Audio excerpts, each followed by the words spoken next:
so the people on the phone can hear. So they can steal your questions and write it into their...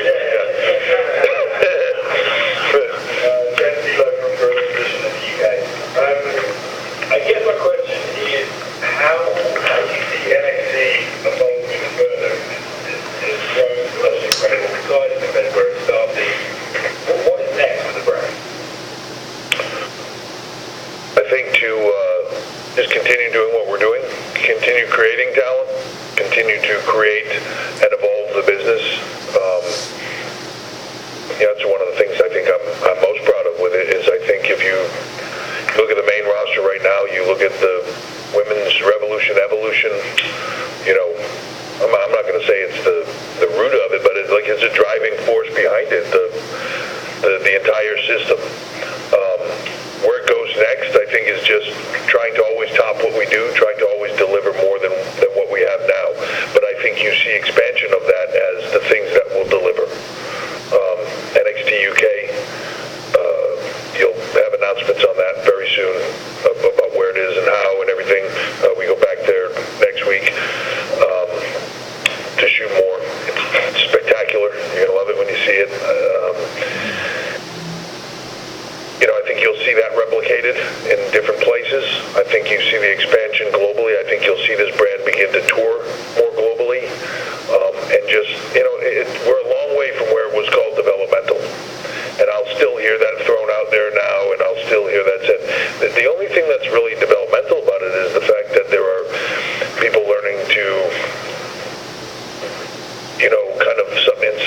there's a lot of developmental aspects to it in some ways, but that's everything. You'll never stop learning in this business, but it's the growth of how to do things from a production standpoint, I think, more than anything else. What we did here tonight, I don't think appears to be developmental. The touring doesn't appear to be developmental. None of it does. It's a third brand, and that third brand will continue to expand and grow and push, and that competition is good because it will make everybody step up to another level. And I think that high tide will rise all ships, and there's room for all of it.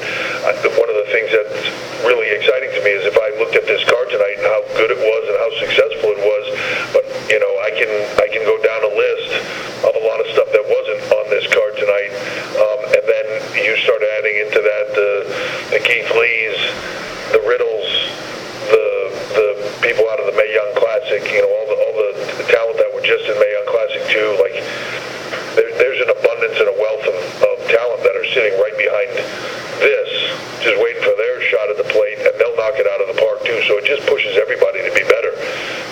That's the plan. All right, guys, we're going to go to the phone for a question. Melinda, take it away. Guys, just a reminder, one question per hour. Thank you. If you'd like to ask a question, please signal by pressing star 1 on your telephone keypad. If you are using phone, please make sure your mute function is turned off to allow your signal to reach our equipment. Again, that's star 1 to ask a question over the phone lines, and we'll go to Nick Hausman, WrestleZone. And congratulations on another great show. Do you find yourself... It would be awesome. Let me just stop you for a second, and I'll get you to the question, but it would be awesome if there was another Mike Johnson that was on the phone that could be the first on the phone as well as... that would be... That's excellent booking. You know what I mean? Sorry, Nick, go ahead. That's all right. And obviously we've seen 3 completely different matches between Ciampa and Gargano. Which of these 3 matches kind of almost surprised you the most in terms of what they were able to get out of the match? Because we've seen technical, we've seen aggressive, we've seen the last man standing. Which of the matches kind of surprised you the most? I don't know that any of the matches surprised me. It's just I love challenging talent to go to places that aren't necessarily their comfort zones with storytelling. And I feel like the one cool thing that these matches have done, they've all been different because as the story has evolved between them, as the intensity of that story, as the aggression of the story, as the desperation of Gargano, they've all gone to different places to take you through the arc of that story. That to me is like it's the arc of what we do. And watching them accept that challenge, it's not easy to go 3 times back-to-back main event telling challenge and trying to get it to be better than the next one, or at least different than the last one, so it can be as good as the ones that you did before.